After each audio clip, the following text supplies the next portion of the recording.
Hi everyone, and welcome back. It's been a while.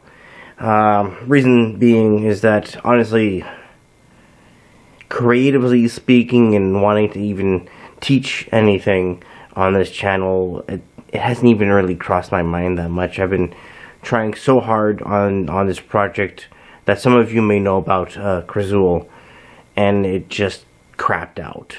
It's the first time that ever happened to me where I tried so hard to make something work, but because of other passion projects that I had already pre-planned in terms of like actually wanting to fulfill those worlds in terms of my creative interest in them, those became more of a distraction during this project. And it's not that I couldn't focus, it's more like this story was not the one I wanted to tell in serial form, which I have discussed in other videos on other platforms. So I'm not going to repeat too much of that if everyone that watches or listens to this channel is the same people. But to reiterate what happened, about, I want to say 5-6 months ago, I finished my reading break after having started a new job. And when I started working on Krzool, in my head, I had a vision of maybe 3-4 books for this series. But when I started to work on it, and I saw how every time that I sat down, it was just such a painful process for me to be able to sit down and not make too much of a meal out of it. And instead, I was kind of like, I was forcing myself to make it make sense. Even though I had planned everything out. I created family trees and even purchased a subscription to a mapping software, and really was excited about creating this full-on high fantasy rich world. And yes, I was intrigued by my own world that I had created and the characters and everything, and I could connect with them on some level. But what was very difficult for me to do is to get comfortable and cozy with it. See, the thing about writing a series is that it has to be the only thing on your mind when you're working on it. And that whatever other projects that you want to do afterwards is more of an afterthought. But the heat of, I guess, interest, not just from me but from readers as well, from Black Rose Cocoon, made me see the potential in my my career as a, I guess, horror and paranormal suspense and even romance writer.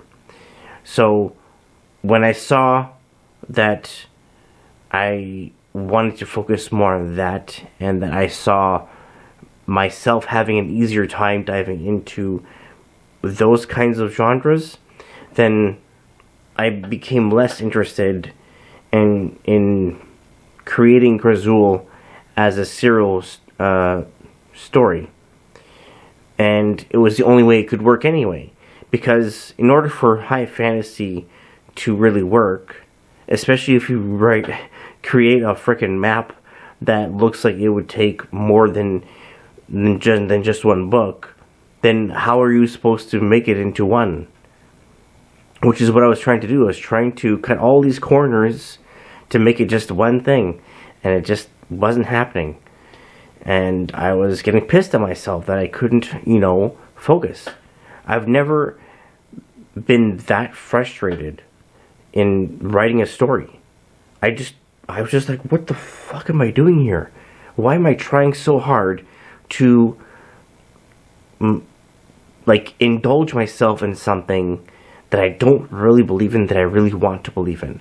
I think it's because of my habit of not doing things half-assed, or going, when you start something and then you kind of just forget about it, or you just give up on it.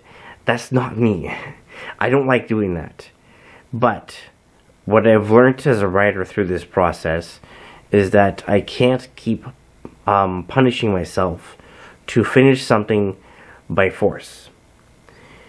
So really, why this was a first for me is that I was trying to put myself in the same mindset that I was when I was first starting to write books. Specifically, when I started working on Boone and Jack. Now, you see, when I was working on Boone and Jack, that's the mentality I have of Cozy, where I didn't want to do anything else, and I actually became so obsessive about that world that I was afraid to leave it. So when I was writing the final book, I was scared. Like, I think I wrote 9,000 words a week for the last month of writing, and that was because I was afraid that if I didn't keep writing, like non-stop, that I would drag it out and never finish it. So, learning from that, and from Black Rose Cocoon, and even from this failed project, what I learned is that the day that I write a series again is the day that I stop thinking about writing altogether. And it's not about quitting, it's about having exhausted every creative interest in storytelling. And then taking a big break from it and contemplating life and all of the creative endeavors that I've explored, and then asking myself, well, what's next? What is it that what is like the one big thing that I can do now storytelling wise? So if I ever, and I probably will, write another series, first off, I'm going to be in my 40s by the time I do that. I'll be a different person by then. That's what I've really learned over the last couple of years, is that as I continue to pursue this career, regardless of whenever it takes off, I've really grown as a person as I've gotten older, and it's become even like strangely quick how much I grow up, and how little interest I have now in writing high fantasy. I don't mind watching fantasy, but not as much as I used to. Like, if I watch Harry Potter, it's not because of my love of high fantasy, but just that sense of comfort and familiarity in something that used to be very innocent and comforting to be bonded with. And I think that's what I was trying to do with Krazool. I was trying to get back to that mentality, but I just couldn't do it. I'm just not in that headspace. And even when I write the new series, whatever it is, it won't be what I want it to be right now, or what I wanted the new Boone and Jack, I guess, to be. So yeah. But let's get to the core of this video, which is, should you give up on your story? Well, honestly, like I've been saying, it's not about giving up. It's about asking yourself, is this the story I want to tell? And there's no like one answer for that question, but there is a feeling that you'll get, and that is, where's this story going? Is it going anywhere? So how do you know when? And it varies from person to person. For me, it's about the second or third chapter in. Because you see, prologue or no prologue, after the first and second chapter, you have a sense of pace and even sense of character. But I mean, okay, see, this is why I waited so long to make this video, because it's so subjective for giving any of you a direct answer. But what I'm trying to get to here is that when you get to, I would say, past the inciting incident, that's when you kind of ask yourself, well, do I have enough flow in my writing to keep going? And should I keep going without stopping? Now, let's say you don't even have that question in your head. That's how you know you can keep going with the story. Okay? See, when I was working on Crezul, I would actually stop before every chapter, go to my whiteboard, and write down the purpose of the chapter, what I want to happen. I even did little, like, mock-up designs of what the environment's going to be. And that's when I saw why Crezul was such a pain in the ass to write. And it's because I had no clue what the purpose was of each chapter. And I was trying to make the purpose so big with every chapter because I was trying to cram 5 books into one. And I was trying to make each chapter count, which is exhausting. Because you see, any book you read, you'll notice that some chapters are much smaller than others, because it just kind of ended naturally. It's not because the writer decided to fizzle out of that chapter. No, it's because the curtains opened and closed for that short amount of time. Like, that chapter wasn't really supposed to be a big moment. And even if it was punchy, it was not meant to be a big turning point. It's necessary for the sake of fluidity and continuity, but it wasn't meant to be a lengthy chapter. Now, some readers don't like meaty chapters. And some writers do nothing but big chapters, which is kind of idiotic, because you can't expect the story to have that kind of pacing where a big chunk of the story just doesn't stop. There's no breathing room. There's no breath at the end. That's why the method of opening and closing the curtain of a story in all storytelling formats is such a valuable methodology of implementing breaking points in your storytelling.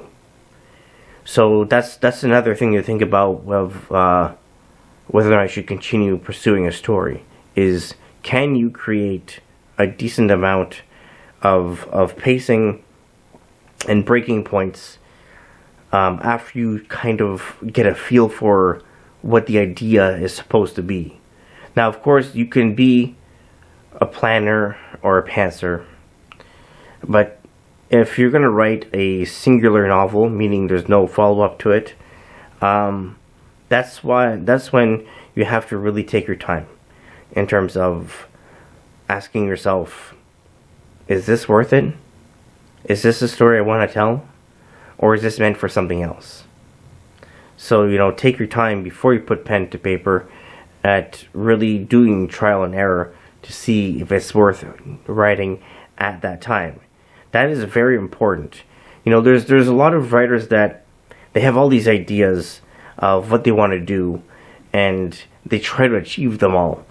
But when they start multitasking projects and they start getting stressed out and they don't know what they're doing, they don't understand why some stories are being well responded to and the others are not getting so much positivity. And it's because when you try to write more than one story at one time, or even back to back, the narrative voice and even the style of storytelling becomes kind of blurred. Now, I know that there are writers out there that are freaking geniuses and can crap out a book every 3 to 6 months. All the power to them. But generally speaking, in order for any how can I put it? Books following each other to be able to stand on their own, they have to have some time apart. Now, you could be like I used to be, where I would write a book for 6 to 8 months, take about a month or two off for a bit of promotion and reading, and then jump into it. But the the authors that are able to write 2 to 3 books a year, and I'm talking like a fair size each one, that's just insane to me. It makes no sense to me. But to each their own. Not everyone is the same writer. Not everyone writes at the same pace or even has the same level of creativity. But if I haven't answered the question yet, you should only give up on your story if you don't feel 100% committed to it and you don't understand it. That's the big one. Do you understand your story?